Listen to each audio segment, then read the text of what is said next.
gentlemen, I stand before you today as a woman, as someone who votes, who drives a car, as a daughter, a sister, but also as an engineer, as a woman who's had to prove myself every day, and as someone who was once told that I couldn't be what I wanted to be, purely because I was a woman. I'm extremely honoured to have been asked to speak today as a woman of the future. I'm 21 years old and I'm currently studying a double degree in medical science and engineering, so I am all too familiar with the importance of standing up for equality. It was not that long ago that there was no such thing as a female engineer. So I know what it's like to be outnumbered, to be forced to prove myself every day.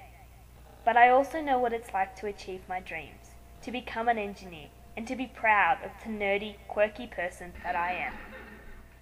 I am able to be all that I am, not because of luck or chance, but because of the women of the world, who over 100 years ago decided they wanted something better, something more, something beyond what was dictated by society of the time. I am who I am because some women somewhere decided to stand up and be counted. I've always loved learning and science and maths, and I'm a strong believer that knowledge is precious, that we should take it, feel it, but pass it on as well. I was fortunate enough to be given an internship with biomedical engineering company Cochlear.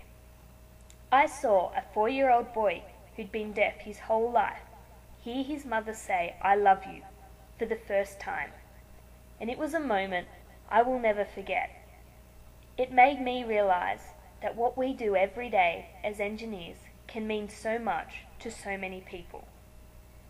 Now, as one would expect, I have come across the naysayers, the people who say I can't do it, or that I do belong at home, or that I should play down my intelligence because men can't tolerate smart women.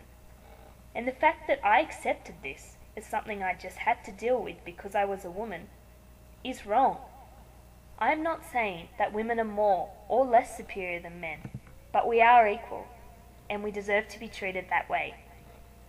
I believe breaking down stereotypes and creating gender equality is one of the biggest challenges we face in modern society today.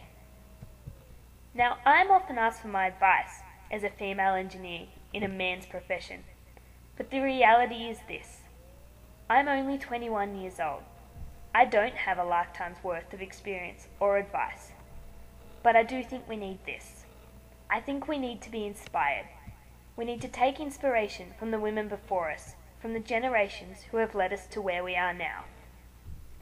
Growing up, I wanted to be an actress, like most girls I suppose, and my idol was American actress Sasha Alexander, because she kicked some serious butt on TV.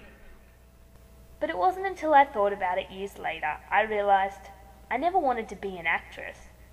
I just wanted to be like Sasha. I wanted to be strong, confident, and I wanted to be famous, because I thought that being famous was the only way you could get your voice heard in this world. But I'm fortunate enough to live in a country where I've realised we all have the ability to be heard if we strive so much as to seek it. And we all have the power to effect change. I realised that I could be whatever I wanted to be, so I became an engineer. Sasha is still an inspiration to me. She is now a mother, working and raising her children, a challenge that many women face today, and one I may face in my future.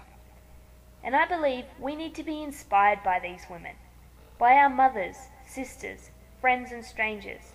We need to be inspired by women who just make us proud to be a woman too. More importantly, we need to inspire others. I want future generations to be inspired by me. I want my 10-year-old sister to realise that she can be anything she wants to be, without prejudice or discrimination. Now, like all women, I have dreams for my future.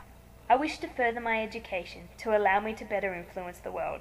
I want to be able to balance work with a family and one day be a good mother and wife, as well as a good engineer.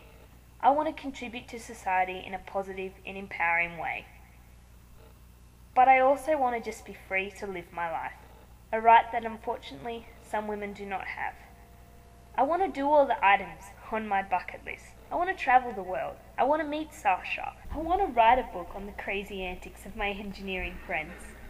But above all else, I want to leave this world knowing that I made a difference, that I made it a better place. So now I appeal to my generation, to the women of the future. It is our job to not become complacent, but to continue to move forward. We are the ones who can change the world. We often think that we are too small to affect change, but this is what we need to realize. That I believe those who have the ability to take action have the responsibility to take action. And we all have the ability to affect change, so it is our responsibility to move forward. We are strong and we have freedom that women have never had, but it is up to us to help our fellow women all over the world to gain this equality too. There is no limit to what we can achieve, so long as we do it together. We are the women of the future, and the future belongs to those who believe in the beauty of their dreams.